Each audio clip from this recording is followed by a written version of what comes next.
pengajian demi meningkatkan keimanan kita dan juga kepercayaan kita kepada agama ini, bahkan meningkatkan kepribadian kita, merapatkan kita dengan sunnah Nabi sallallahu alaihi wasallam. Dan memang kita punya kuliah adalah berkisarkan tentang kisah kehidupan para sahabat. Maka saya jangka terlalu banyak perkara yang kita boleh belajar daripada setiap watak yang ada di keliling Nabi sallallahu alaihi wasallam. Dan oleh kerana subuh agak lewat sekarang ini, masa untuk berkuliah pun agak terhad, maka minta izin mungkin akan laju sikit bercakap untuk jimatkan masa. Dalam masa yang sama, kerana nak berikan hak kepada tajuk kita yang setiap pagi itu, kita harap kita dapat menjengah satu nama sahabat. Sebab kalau ikutkan, setiap nama sahabat ini ada cerita yang banyak jugalah, taklah sedikit kan. Tapi saya rasa kuliah ini tujuannya adalah untuk memperkenalkan, bukan untuk menceritakan segala-galanya. Maka yang selebihnya yang barangkali saya tak sempat nak sentuh, saya serah pada tuan-tuan lah untuk melanjutkan pembacaan ataupun menambah ilmu di tempat lain supaya dapat membanyakkan lagi maklumat yang kita dapat belajar daripada sahabat yang kita ceritakan saban bulan insya-Allah. Pagi ini kita akan berkenalan dengan Abu Dzar Al-Ghifari. Abu Dzar Al-Ghifari, nak sebut apa yang mula-mula tentang dia? Dia seorang sahabat yang barangkali cerita dalam sirah itu tak signifikan sangatlah. Maksudnya tak adalah dia ni watak yang sumbangan terbesarnya itu sebagaimana sahabat-sahabat lain yang kita bayangkan di medan jihadnya sebagai sebagai utusan Nabi sallallahu alaihi wasallam ke arah ketua-ketua negara ke. Tetapi Abu Dzar ini ada keistimewaan yang sangat tertentu, dan tugas beliau di samping Nabi sallallahu alaihi wasallam itu sangat fokus kepada satu tugas yang khusus. Bahkan pertemuan dengan Nabi sallallahu alaihi wasallam pun tak begitu lama lah, kerana beliau lebih banyak bersama dengan satu tugasan yang lebih pikulkan kepada beliau. Apakah tugasan itu, kita akan kenal pagi ini insya-Allah. Abu Dzar, dia bukan orang Mekah, bukan orang Madinah. Maksudnya dia bukan muhajirin dan bukan ansar, tapi dia sahabat. Dan tak ramai sahabat yang tergolong dalam kalangan ini, kecuali selepas pembukaan kota Mekah lah. Sebelum pembukaan kota Mekah, maksudnya sebelum peristiwa yang menyebabkan hijrah dah tak ada dah, maka tidak ada lagi muhajirin dan ansar selepas pembukaan kota Mekah. Sebab pembukaan kota Mekah ni menandakan dah habislah cerita sirah. Dia tamatlah segala perjuangan kerana Mekah sudah kembali ke tangan umat Islam. Sebelum pembukaan kota Mekah adalah gelaran muhajirin dan ansar. Tapi dalam ramai-ramai muhajirin dan ansar itu ada sebilangan kecil yang tidak tergolong dalam kalangan kedua-duanya sekali. Antaranya Zaid Al-Khail, antaranya Adi ibn Hatim At-Tai, antaranya Abu Dzar Al-Ghifari. Kerana watak-watak ini tidak terlibat dengan mana-mana kumpulan, sama ada yang berhijrah ke Madinah ataupun yang facilitate ataupun menyambut ketibaan muhajirin yang datang daripada Mekah. Abu Dzar ini Al-Ghifari merujuk kepada Banu Ghifar, keluarga dia lah. Dan Banu Ghifar ni kalau dalam buku kita dia tulis terletak di Waddan. Dan Waddan ni kalau tuan-tuan tengoklah dekat Google Map tu sendiri, boleh Google je, dia terletak antara Makkah dan Madinah. Dia terletak antara Makkah dan Madinah, dan ia menjadi salah satu laluan dagang untuk menuju ke Mekah ataupun keluar daripada Mekah. Zaman itu orang bila nak berniaga tak boleh berniaga online. Dia kena berniaga bergerak ke lokasi lah. Kalau dia nak jual barang, dia kena naik ke utara ataupun turun ke selatan. Tapi yang lebih mewahnya naik ke utara, kerana kat sana ada satu laluan sutra yang besar di Pasar Busra, yang itu lebih masyhur berbanding turun ke selatan pergi ke Yaman. Dan Banu Ghifar, keluarga Abu Dzar ni adalah keluarga nomad. Walaupun itu antara ciri masyarakat jahiliah, hidupnya tidak menetap lah. Tapi sebilangan orang Arab yang asalnya nomad ini telah jumpa tempat tinggal. Macam Quraisy, akhirnya duduk dekat Mekah. Macam Banu Kindah ataupun Banu Hanifah, dia telah tinggal dan menetap di Najd, dan beberapa Arab Yaman yang telah menetap di Yaman. Tapi ada sedikitlah segelintir Arab ni yang masih duduk dekat tengah padang pasir, yang dia tidak ada tempat yang khusus. Duduk di mana tu ikut nasib dia duduk di mana, ikut punca rezeki. Dan kerana mereka ni adalah orang padang pasir, punca pendapatan mereka yang paling digemari adalah mereka akan buat tol haram di tengah jalan. Zaman tu tidak ada jalan raya besar, tapi orang tahulah kat mana laluan dagang, mana highwaynya yang tak ada tar tu. Maka mereka akan duduk dekat kawasan itu untuk memeras ugut mana-mana kafilah dagang yang lalu dekat situ. Mereka akan kutip tol haram ni. Itu adalah keluarga Abu Dzar Al-Ghifari. Bahkan tuan-tuan, kadang-kadang bila kita baca karya-karya, siapa yang tulis tak ingat saya, siapa nama dia tak ingat, ada satu buku yang menceritakan tentang pengalaman tunaikan haji sebelum adanya kapal terbang. Yang zaman yang naik kapal daripada Malaysia ke ke Haramain tu.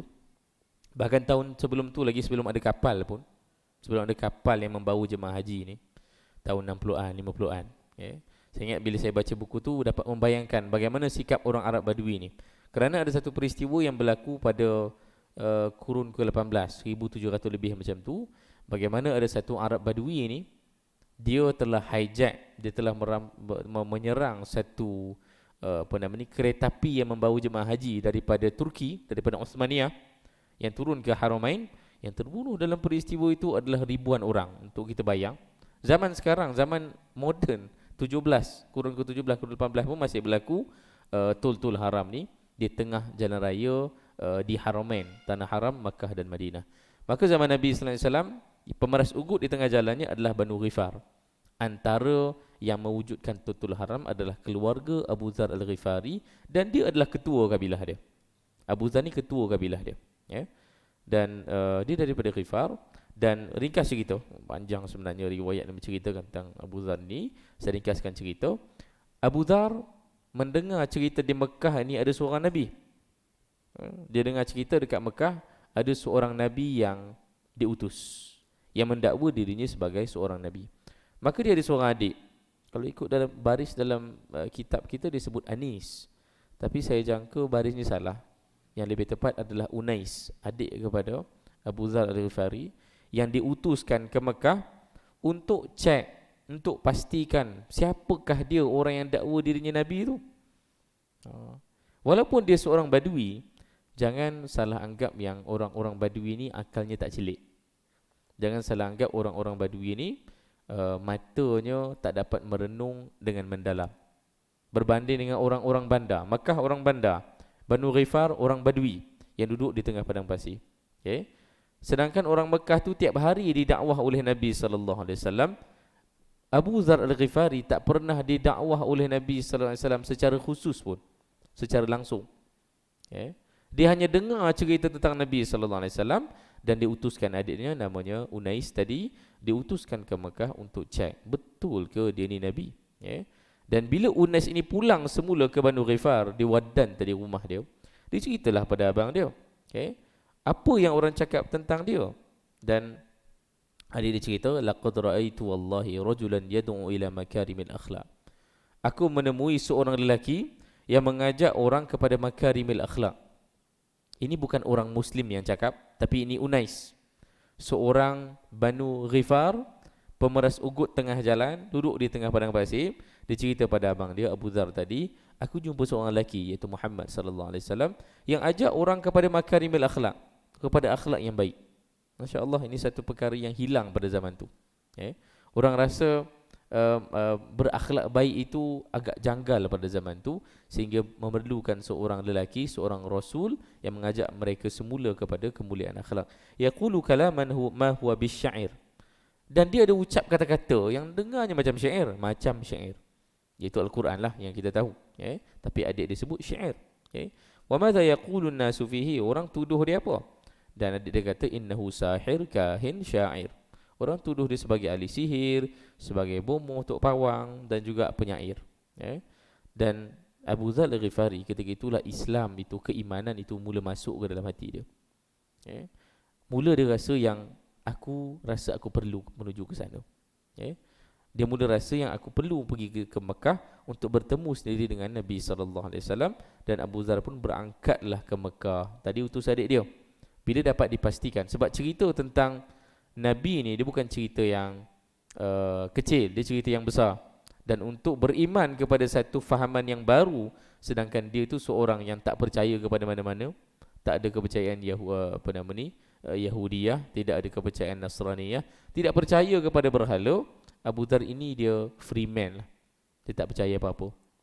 Maka bila ada seorang Nabi, ini satu peluang yang sangat sangat besar keputusan nak dibuat untuk beriman kepada mana-mana Tuhan, beriman kepada mana-mana Rasul, mana-mana kitab. Maka akhirnya dia pergi ke Mekah. Dan dia pergi ke Mekah mutawajjis. Maksudnya apa? Dia ni datang senyap-senyap. Dia rahsiakan identiti dia. Kerana orang Mekah tahu siapa Banu Ghifar.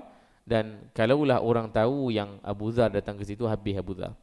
Dia akan dibelasah. Dia akan dibalas dendam oleh orang-orang Mekah yang selama ini diperas ugut di tengah jalan. Maka oleh kerana dia datang senyap-senyap, macam mana dia nak mencari Muhammad sallallahu alaihi wasallam? Maka dia diamlah, dia cari sendiri. Dia tengok, dia perhatikan manakah dia orang yang didakwa sebagai Nabi tu.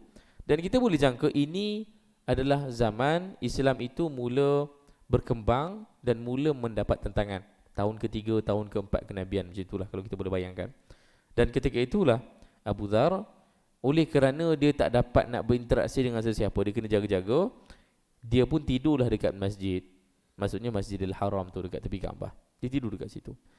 Kebetulan Ali ibn Abi Talib berada di situ pada malam hari, dan dia perasan ada seorang lelaki tidur sebelah Kaabah. Dan lelaki itu adalah Abu Dhar. Maka dia tanyalah, Abu Dhar, kamu ni dah kenapa? Mari datang rumahku. Kerana muslimin ini orang yang beriman. Sebagaimana Nabi sebut, man kana yu'minu billahi wal yaumil akhir falyukrim dhaifahu. Kan Nabi sebut dalam hadis, antara tanda orang itu beriman kepada hari akhirat, kepada Allah dan hari akhirat, dia akan muliakan tetamunya. Maka kerana Ali ibn Abi Talib itu Muslim, tapi Abu Dhar tak tahulah dia Muslim, dan dia ada ciri yang Nabi ajar, makarimul akhlak tadi, kemuliaan akhlaknya. Nampak tetamu tak kenal, entah siapa-siapa, dan nampak seperti orang tu memerlukan bantuan, Ali ibn Abi Talib mengajak Abu Dhar untuk tidur dekat rumah dia. Ali ibn Abi Talib ajak Abu Dhar untuk tidur kat rumah dia. Maka Abu Dhar ni pun tidur rumah Ali ibn Abi Talib. Sehari, 2 hari, 3 hari, 4 hari, tak bercakap apa. Kerana dia masih risau, dia tak tahu yang Ali itu Muslim. Dan Ali ibn Abi Talib pun tak tahu Abu Dhar ni apa hajat ni datang ke Mekah. Yang penting tak apalah, tumpangkan rumah dulu, tak apa. Maka sampailah beberapa hari itu, barulah Ali ibn Abi Talib bertanya kepada Abu Dhar, sebab dah 3 hari macam tak ada hala tuju ni, kamu dah buat apa? Ketika itulah Ali ibn Abi Talib tanya kepada Abu Dhar, ala tuhaddithuni amma aqdamaka ila Makkah. Kamu tak nak cerita ke kenapa kamu datang ke Mekah? Dan ketika itu Mekah ni panaslah cerita tentang ada Nabi. Mekah dah panas. Dan Ali ibn Abi Talib tahu yang cerita ni bukan cerita yang tersebar dalam Mekah saja. Orang Mekah pun tahu. Dan Abu Dhar pun ketika itu disebut pada Ali ibn Abi Talib, in a'taitani mitsaqan an turshidani ila ma atlubu fa'altu okay. Ketika itulah Abu Dhar sebut pada Ali ibn Abi Talib, kalau kamu berjanji akan bawa aku kepada orang yang aku nak jumpa ni, maka aku akan cerita. Maka Ali ibn Abi Talib pun berjanji, dan Abu Dhar pun ceritalah, aku mencari seorang yang mendakwa dirinya Nabi. Dan ketika itulah Ali ibn Abi Talib sebut, engkau menuju ke tempat yang betul, aku boleh bawa engkau terus berjumpa dengan dia. Dan Abu Dhar terus bertemu dengan Nabi SAW. Dan Masya Allah sangat ringkas pertemuan itu. Abu Dhar sebut salam kepada Nabi SAW, Assalamualaikum ya Rasulullah. Assalamualaikum ya Rasulullah. Maksudnya apa? Dia telah pun bersedia untuk beriman. Dan yang uniknya adalah orang pertama yang berikan salam standard itu, Assalamualaikum warahmatullahi, adalah Abu Dhar. Sahabat pun masih belum ada salam yang khusus. Tuan-tuan tahu bila Nabi naik Bukit Safa, Nabi sebut apa? Ya Sabahah. Kan Nabi sebut Ya Sabahah. Nabi naik Bukit Safa, Nabi suruhkan dakwah, Nabi tak sebut Assalamualaikum. Nabi sebut Ya Sabahah. Wahai orang Mekah. Dia ucapan selamat untuk macam salam sejahtera macam tu lah. Tetapi Islam bila dia datang, dia bawa satu salam khusus, Afshus Salam. Kan Nabi ajar Afshus Salam, Sebarkan salam. Assalamualaikum warahmatullahi taala wabarakatuh. Salam yang khusus dalam agama ini, yang pertama mengucapkan itu adalah Abu Dzar Al-Ghifari. Masya-Allah. Walaupun dia orang Badui, walaupun dia orang yang barangkali orang tak kisah tentang dia, tapi dialah orang pertama yang mengucapkan salam. Assalamualaikum ya Rasulullah. Nabi pun menjawab, Waalaikumsalamullahi warahmatuhu wabarakatuh. Dan ketika itulah Abu Dzar akhirnya peluk Islam, ucap syahadah, percaya kepada Nabi sallallahu alaihi wasallam, percaya kepada Allah Taala. Berhenti sejak dekat situ. Bagaimana orang Badui boleh beriman walaupun dia tak pernah pun didakwah oleh Nabi sallallahu alaihi wasallam? Dan kenapa orang Mekah bertahun-tahun didakwah oleh Nabi sallallahu alaihi wasallam, melihat siapakah Nabi sallallahu alaihi wasallam, mengenali Nabi sebagai Al-Amin, tapi masih tak perlu Islam? Kenapa? Ini soalan yang kita kena ambil pelajaran, ya. Barangkali ada satu pelajaran yang menarik dekat sini. Orang Badui ni dia tidak bergaul dengan kemodenan, ya.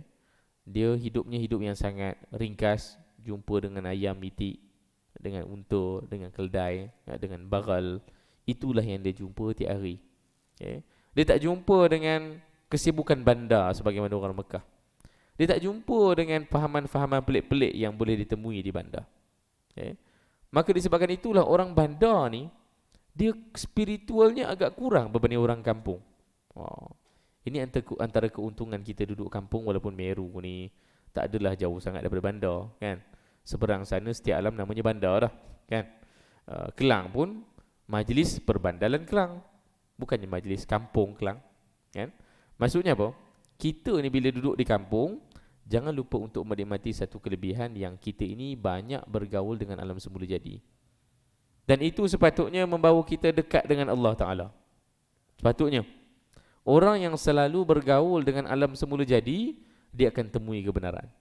Tapi orang yang disibukkan dengan macam-macam ciptaan manusia, macam-macam perkara yang pelik-pelik dekat luar sana, maka dia kurang bergaul dengan alam semula jadi, maka dia akhirnya tak bertemu dengan segera dengan kebenaran tu. Kalau bangun pagi, celik mata, tengok langit pun tak nampak awan, nampak bangunan. Keluar daripada rumah, benda pertama yang dia jumpa yang boleh bergerak itu adalah kenderaan, bukan kucing, bukan itik, bukan ayam.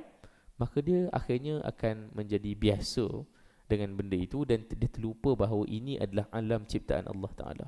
Ada Tuhannya, kan? Maka orang Badui seperti Abu Dzar ini, walaupun dia Badui, walaupun dia gangster jalanan, tapi Allah bukakan hati orang-orang begini untuk peluk Islam. Dan lebih menarik apa? Abu Dzar ini, satu keluarga dia, satu kabilah dia, semua peluk Islam. Jangankan keluarga Abu Bakar, keluarga Nabi pun tak semua peluk Islam. Keluarga Nabi sendiri pun tak semua peluk Islam. Bahkan kalau nak sebut ibu dan ayah Nabi tu Islam ke tidak, ini pun ulama bincang juga tentang ibu dan ayah Nabi, dia peluk Islam atau tidak. Tapi yang tepatnya apa? Tidak. Ibu dan ayah Nabi tentulah tak peluk Islam. Bahkan ada riwayat khusus yang mengatakan Nabi tak boleh nak membacakan doa kepada ibu Nabi sendiri. Bayangkan, ibu Nabi sendiri, Aminah binti Wahab itu, Allah larang Nabi untuk tanda tangan minta keampunan untuk ibu dia. Kenapa? Kerana ibu dia bukan Muslimah. Berat kita dengar cerita ni, kan, ibu Nabi kita. Kita akan hormati dan sayang ibu Nabi kita, sebagaimana Nabi pun sayang dan cinta ibu Nabi. Tapi hakikat bahawa ibu Nabi SAW itu meninggal dunia sebagai seorang musyrikah, itu tak boleh dinafikan, kan? Bahkan Abu Bakar sendiri sebut bila ayah Abu Bakar peluk Islam, nama ayah Abu Bakar Uthman, Abdullah ibn Uthman. Uthman ayah Abu Bakar ni bila peluk Islam, dia sebut pada Nabi SAW, alangkah baiknya dan aku sangat harapkan hari ini ayah kamu yang peluk Islam, bukan aku. So Abu Bakar sedih dengan Nabi. Ayah Nabi tak peluk Islam, tapi ayah Abu Bakar peluk Islam. Keluarga Abu Bakar ni, ayah dia, isteri dia, anak dia, cucu dia, semua peluk Islam. Semuanya dapat gelaran sahabat. Tapi Nabi SAW, Nabi adalah Nabi, ayah Nabi tidak bersama dengan Nabi SAW. Meninggal dunia pun sangat awal sebelum kelahiran Nabi. Kemudian anak-anak Nabi SAW pun hanya tinggal Fatimah seorang saja. Itu nak dibandingkan dengan Abu Bakar, itu satu kesedihan. Dan Abu Bakar simpati dengan Nabi SAW. Baik, apa kita nak cerita tadi? Abu Dzar, satu kabilah peluk Islam atas usaha Abu Dzar. Ada cerita kecil di sini, masa kita, sikit lagi. Saya harap ada masa lebih ni untuk kita bincang. bila Nabi sallallahu alaihi wasallam, ini tugasan khusus Abu Dhar. Sebab tu cerita Abu Dhar dalam sirah ni tak banyak. Okay. Perang Badar dia tak ada, perang Uhud dia tak ada, perang Khandaq dia tak ada. Okay. Ketika Nabi halau Banu Quraidah, Banu Qainuqa, Banu Nadir, semua dia tak ada. Mana pergi Abu Dhar? Oh, rupanya Nabi berikan kepada dia tugasan khusus. Apa dia? Bila Abu Dhar peluk Islam, Nabi berikan satu arahan, iaitu la tukhbir bi islamika ahadan fi Makkah fa inni akhafu alayka an yaqtuluk. Kamu jangan ceritakan kepada sesiapa pun di Mekah ni bahawa kamu telah peluk Islam. Aku ni risau engkau akan terbunuh. Dan Abu Dhar ni, dia tak dapat nak tahan diri dia. Apa dia buat? Selepas itu terus aku pergi ke tengah Kaabah dan aku bagi tahu kepada semua orang aku peluk Islam. Ini Abu Dhar. Dia tak dapat tahan diri dia. Ni something ataupun gangster punya sikap lah. Dia ada satu pendirian dia akan buat. Dan Abu Dhar, dia terus sebut di tengah awam, ya ma'syara Quraisy, inni asyhadu an la ilaha illallah wa anna Muhammadar Rasulullah. Wahai sekalian orang Quraisy, aku ni nak beritahu kamu semua, aku bersaksi bahawa tidak ada Tuhan selain Allah dan Muhammad itu Rasulullah. Selepas itu terus dia belasah. Dan bahkan yang membela dia, yang menyelamatkan dia adalah Abbas. Abbas ni siapa? Pakcik Nabi sallallahu alaihi wasallam yang musyrik, bukan muslim pun.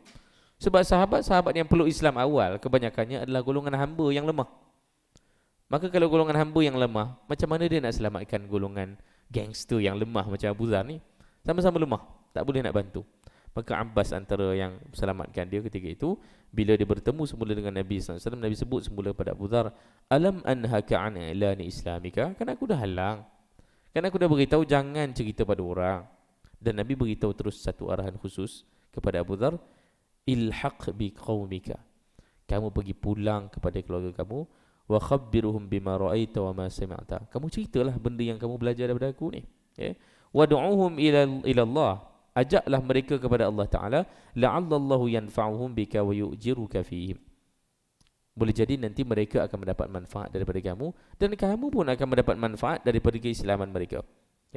Fa idza balaghaka anni dhahartu fata'ala ilayya, nanti bila kamu dengar bahawa aku ni dah berjaya, maksudnya apa? Sekarang ni Mekah ni zaman Nabi kena serang, zaman Nabi kena zalimi, zaman Nabi kena tekan. Nanti kalau kamu dah dengar, kamu dah nampak yang aku berjaya, aku dah berada di atas, aku ada kuasa, aku ada wilayah, ketika itu marilah datang semula kepada aku. Dan inilah pertemuan terakhir Abu Dhar Al-Ghifari dengan Nabi sallallahu alaihi wasallam sebelum akhirnya dia bertemu semula dengan Nabi. Bila diceritakan Abu Dhar ni dia bertemu semula dengan Nabi sallallahu alaihi wasallam selepas mana dia punya ayat dia, selepas sebelum perjanjian Hudaibiyah, selepas perang Khandaq, maksudnya tahun ke-678 Hijrah, barulah Abu Dhar bertemu semula dengan Nabi. Ini tahun bila cerita dia peluk Islam? Barangkali tahun ketiga, tahun keempat. Maksudnya ada 6, 7, 8, 9 campur dengan 6, 9 campur 6 berapa? 15. Ada 15 tahun perpisahan Abu Dhar dengan Nabi SAW. Sehinggalah dia bertemu semula dengan Nabi sebelum perjanjian Hudaibiyah. Dan apa dia buat? Rupa-rupanya sepanjang tempoh itu Abu Dhar apa yang dia buat? Dia fokus kepada satu-satunya arahan Nabi kepada dia, pergi patah balik kepada keluarga kamu. Kamu tak perlu nak join masyarakat Mekah, Muslimin di Mekah punya masalah. Kamu fokus kepada keluarga kamu saja. Itu saja. Dan esok kalau aku berjaya, marilah join. Kerana setelah aku berjaya, tidak ada lagi masalah-masalah ni, umat Islam boleh bergabung semula. Umat Islam yang berada di Habisyah, umat Islam yang berada di Wadan, iaitu keluarga Abu Dhar ini, umat Islam yang berada di Yaman, umat Islam yang berada di merata dunia, ketika Islam itu telah berjaya, maka marilah bergabung. Ini satu arahan Nabi sallallahu alaihi wasallam kepada Abu Dhar. Apa lagi cerita Abu Dhar? Dalam buku ni agak terhad juga ceritanya. Antara yang tak diceritakan adalah Abu Dhar ni pernah menyakiti hati Bilal ibn Rabah. Kalau tuan-tuan mungkin biasa dengar cerita ni, iaitu Abu Dhar pernah sebut kepada Bilal, ya banatus sauda, wahai anak seorang perempuan yang hitam. Abu Dhar kan keturunan Habsyi, mak dia kan Habasyiyah. Dan Abu Dhar pernah memanggil dengan kata-kata yang sinis kepada Bilal, kamu tu anak perempuan hitam. Ini resis lah, kata-kata yang agak resis. Dan Nabi sallallahu alaihi wasallam sebut kepada Abu Dhar, innaka mru'un fika jahiliyah. Kamu ni muslim dah, tapi dalam hati kamu tu ada jahiliyah. Maka tindakan memperkecilkan mana-mana kaum, mana-mana orang, terutamanya rasism ini, Nabi sallallahu alaihi wasallam sebut secara khusus dalam kisah Abu Dhar, dan menyebabkan Abu Dhar ni diikat diri dia, dimarah dan disalahkan diri dia, sehinggalah Nabi maafkan dia. Barulah dia lepaskan ikatan tu, kerana dia rasa sangat bersalah. Dia rasa sangat berdosa dengan apa dia buat, dan dia tahu itu salah. Dan Abu Dhar ini ada satu peristiwa yang menyebabkan Nabi sebut satu hadis yang akan membawa kepada kisah kewafatan Abu Dhar. Dia ada kaitan, sebab kita nak tutup cerita Abu Dhar ni, saya bawa cerita ni yang terakhir, iaitu dalam peristiwa perang Tabuk. Abu Dhar ni, kan perang Tabuk ni ada cerita popularnya dalam surah At-Taubah, wa 'ala thalathati alladhina khulifu hatta idza daqat 'alaihimul ard, sampai ke hujung tu. Ada 3 orang yang tertinggal perang Tabuk, dan perang Tabuk ni satu-satunya perang yang Nabi berikan arahan semua kena keluar. Perang Badar Nabi tak bagi arahan, perang Uhud Nabi tak beri arahan, perang Khandaq pun Nabi tak bagi arahan. Maksudnya apa? Nabi tak adalah arahkan siapa yang tak join tu munafik. Nabi tak cakap macam tu. Tapi perang Tabuk adalah satu-satunya perang yang Nabi berikan arahan semua keluar. Siapa yang tak join perang Tabuk, dia bukan daripada kalangan kita. Maksudnya munafik lah, ataupun kafir, kan? Ataupun du'afa yang ada alasan-alasan yang khusus. Dan tiba-tiba dalam perang Tabuk ni, Abu Dhar tak nampak muka. Mana dia pergi? Sahabat dah mula tanya pada Nabi dah, ya Rasulullah, mana Abu Dhar? Nabi SAW sebut, pergi saja, jalan. Nanti sampai di Tabuk, kita akan cek. Dalam hati Nabi sebut apa? Nabi risau. Nabi takut, takkanlah Abu Dhar itu munafik. Takkanlah Abu Dhar itu kafir. Ini Abu Dhar yang telah Islamkan satu kaum dia yang gangster tu. Maka ketika sampai di Tabuk, Abu Dhar masih tak ada. Nabi mula risau, dan daripada kejauhan Nabi nampak ada satu bayang orang datang daripada jauh, ada pikul barang banyak dekat belakang dengan jalan yang terhencot-hencot tu. Dan Nabi sebut apa? Kun Abu Dhar. Mudah-mudahan orang itu adalah Abu Dhar. Dan betul orang tu Abu Dhar.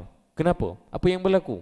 Rupa-rupanya Abu Dhar ni, dia orang yang tak berapa nak ada duit sangat, dan barangkali haiwan dia haiwan yang tak berkualiti lah untuk ditunggang pergi ke Tabuk. Tabuk tu jauh. Kalau tuan-tuan pergi tunai haji dan umrah tu, saya dulu tunai umrah, turun daripada Jordan, pintu pertama Saudi tu namanya Tabuk. Maksudnya daripada Jordan turun ke selatan, saya jumpa Tabuk dulu. Dan daripada Tabuk tu nak sampai ke Mekah, Madinah tu, so sehari lebih, sehari setengah. Naik bas. Bukan naik flight lah kan, naik bas. Daripada Jordan pergi ke Mekah dulu. Daripada Tabuk ke Mekah tu sehari setengah naik bas. Zaman sekarang maka untuk faham perjalanan jauh, Abu Dhar miskin, tak ada wang, maka haiwannya haiwan yang lemah. Akhirnya dia tinggalkan haiwan dia, biar aku jalan sendiri lah. Dan dia pikul semua barang keperluan dia di belakang. Dan Nabi sebut satu hadis yang special kepada Abu Dhar. Apa hadisnya? Yahya wahdahu, dia ni hidup sendirian, yamutu wahdahu, dia akan mati sendirian, wa yuhsyaru wahdahu, dan dia akan dibangkitkan di hari kiamat kelak seorang-seorang. Kita ke hari kiamat nanti kita semua bangkit seorang kan, tapi hidup kita ada kawan kan, mati kita pun ada orang kawan kita. Tapi Abu Dhar ni hidup dan mati dia pun seorang-seorang. Dan ini bawa kepada kisah terakhir kita tentang kematian Abu Dhar Al-Ghifari. Tadi hadis tu Nabi sebut bila? Masa peristiwa perang Tabuk. Dan Nabi sebenarnya hadis itu describe dan memberikan gambaran tentang kisah Abu Dhar dan sikap dia. Dia ni memang ada satu sikap yang tak semua orang senang dengan sikap dia. Tak semua orang senang tu, maksudnya sahabat pun ada yang tak senang dengan Abu Dhar. Sikap dia adalah, dia ni apa bahasa paling mudah sekarang, menjengkelkan. Dia ada orang yang kita kenal dalam hidup ni, dia menjengkelkan kita. Menjengkelkan tu maksudnya apa? English sebut annoying. Melayu menjengkelkan. Jawa saya tak tahu. Tuan-tuan boleh pilih perkataan apa yang paling sesuai. Tapi ada orang sikap dia, kalau boleh aku tak nak kawan lah dengan dia ni. Kalau boleh tak nak duduk dekat dengan dia. Kerana Abu Dhar ni, dia ada sikap tu. Sikapnya apa? Ketika zaman Uthman ibn Affan, sebab Abu Dhar ni hidupnya lama, sampai zaman Uthman ibn Affan. Zaman Uthman, Islam tu kaya raya. Kekayaan tu masuk dalam dunia Islam, masuk dalam poket sahabat. Sebab Umar Al-Khattab pada zaman Umar dan diteruskan pada zaman Uthman, bila dapat harta rampasan perang, duitnya tu masuk ke dalam kocek siapa? Duitnya itu akan diberikan kepada, kalau dulu zaman Nabi, diberikan kepada siapa yang sertai perang lah. Zaman Umar, zaman Uthman, duit itu akan dapat kepada para sahabat yang sertai jihad bersama dengan Nabi, keluarga Nabi, itu generasi awal, semua dapat harta rampasan perang sampai zaman Uthman ibn Affan. Okay. Cara Umar bagi agih harta perang beza dengan zaman Nabi SAW. Dan sahabat jadi kaya raya. Abu Dhar ni dia tak boleh tengok. Dia tak boleh tengok orang yang ada wang lebih. Dia tak boleh tengok orang yang buat sesuatu yang sebenarnya okey, boleh, tapi dia tak selesa. Kita pun samalah. Kadang-kadang kita pun nak tukar juga kereta kita kan. Tukar motor kita kan. Tukar kasut kita, tukar selipar kan. Perlu ke tukar? Bergantung kan. Perlu ke tukar kereta daripada Pro 2 ke Honda? Dia tak perlu, tapi boleh lah. Boleh. Tak salah kan? Dia tak salah untuk tukar kenderaan kan? Itu hak masing-masing untuk memilih. Tak berdosa dan tak salah ya? Masalahnya Abu Dhar dia ada satu sikap. Dia tak boleh tengok orang buat tu. Dia tak boleh tengok orang tukar kereta, tukar rim ya? Tukar exhaust motor, tukar seluar baru, pakai pakaian cantik sikit. Abu Dhar tak selesa. Tak selesa tu satu masalah. Satu lagi masalah, dia akan menyibuk dan cuba untuk beritahu kepada orang tu dia tak suka. Maka Uthman ibn Affan, disebabkan sikap Abu Dhar ni mendapat komplain, ditegur dan dikritik oleh ramai orang, Uthman akhirnya bagi satu arahan kepada Abu Dhar, kamu ni kena duduk tempat lain, tak boleh duduk kat sini. Dan ini bukan jahat ya. Ini adalah sebab Uthman dibunuh juga, sebab orang tuduh dia bunuh Abu Dhar. Okay? Tapi sebenarnya apa yang Uthman buat? Uthman mengarahkan Abu Dhar untuk duduk di satu tempat, bukan nak biar dia mati dekat situ. Uthman berikan segala-galanya, berikan harta, berikan rumah, berikan wang, supaya Abu Dhar boleh survive, Abu Dhar boleh hidup dekat tengah padang pasir itu. Tapi Abu Dhar tolak, dia tak mau.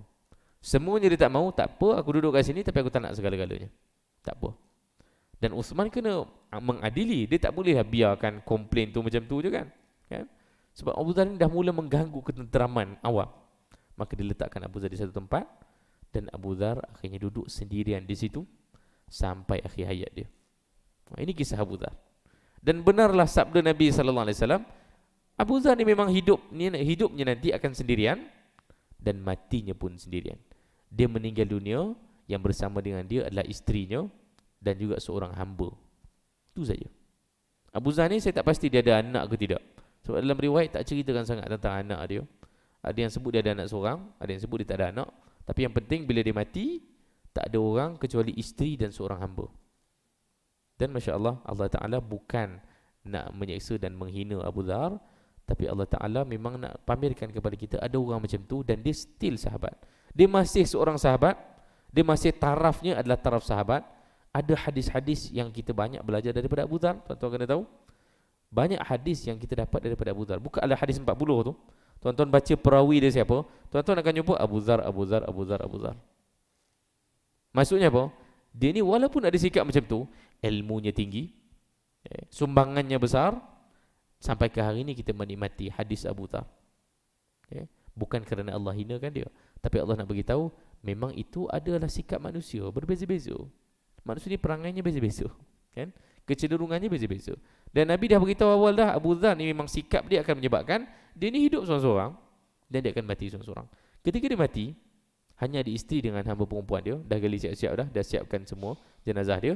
Abu Dhar beri satu arahan, letak aku dekat tengah jalan. Ketika itu bukan musim berniaga, bukan musim umrah, bukan musim haji. Isterinya pun tanyalah, letak tengah jalan, siapa nak lalu? Ini bukan musim orang lalu dekat highway. Dan Abu Dhar pun bukan ada masalah, dulu pun dia duduk tengah. pandai pasir juga kan waktu dia belum Islam, ya. Dan Abu Dhar cakap, tak apa, letak saja, kerana Nabi pernah beritahu kepada aku, tidak ada sahabat yang matinya mati sendiri, mati yang terbiar. Pasti akan ada yang menguruskan jenazah mereka. Ini janji Nabi. Dan disebut kepada isteri dia, yang beritahu kepada aku hal ini bukan orang yang penipu, dan aku pun tidak menipu kepada kamu. Kerana Nabi sendiri beritahu kepada aku, tidak ada dalam kalangan sahabatku yang akan matinya terbiar. Mati seorang-seorang, ya, tapi mati terbiar tidak. Dan Masya Allah, apa yang berlaku? Bila Abu Dhar jenazahnya diletakkan di tengah jalan, sebagaimana diminta kepada isteri dia, tiba-tiba entah daripada mana datang satu kafilah dagang. Bukan musim berniaga, tapi ada satu kafilah dagang lalu daripada Mekah yang sangat panjang. Zaman tu orang berniaga naik unta, ya? Dan dalam kalangan rombongan itu ada siapa? Ada Ibn Mas'ud, ada Ammar Ibn Yasir dan sahabat-sahabat lain. Bila ditanya, ini jenazah siapa? Ini adalah sahibu Rasulillah. Ini sahabat Nabi Abu Dhar. Ibn Mas'ud terus dia sebut, dia terus bertasbih, berzikir kepada Allah Ta'ala dan sebut, benarlah Nabi sebut dulu, yamutu wahdahu, dia ni memang akan mati sendirian.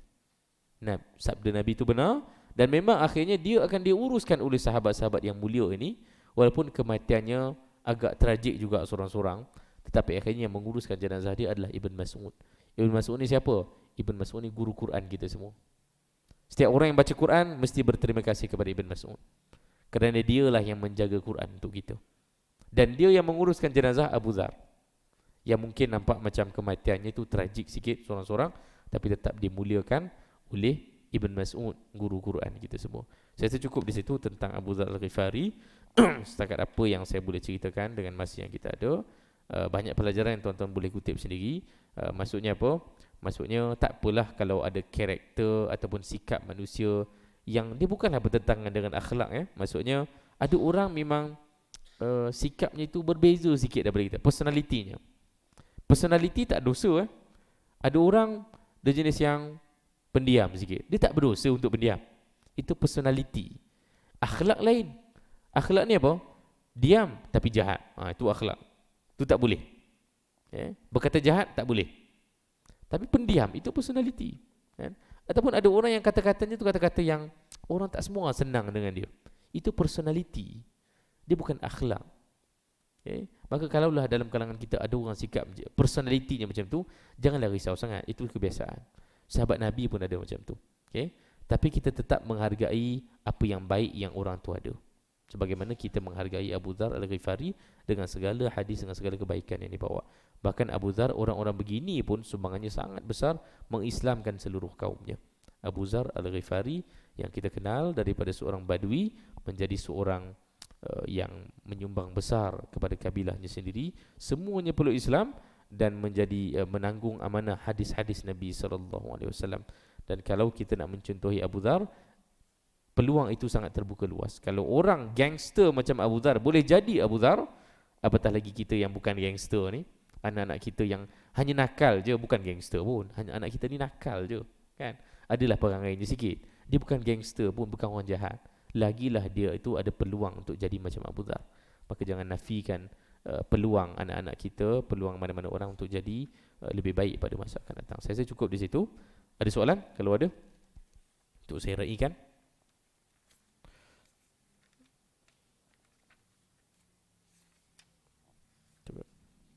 Tadi, ya?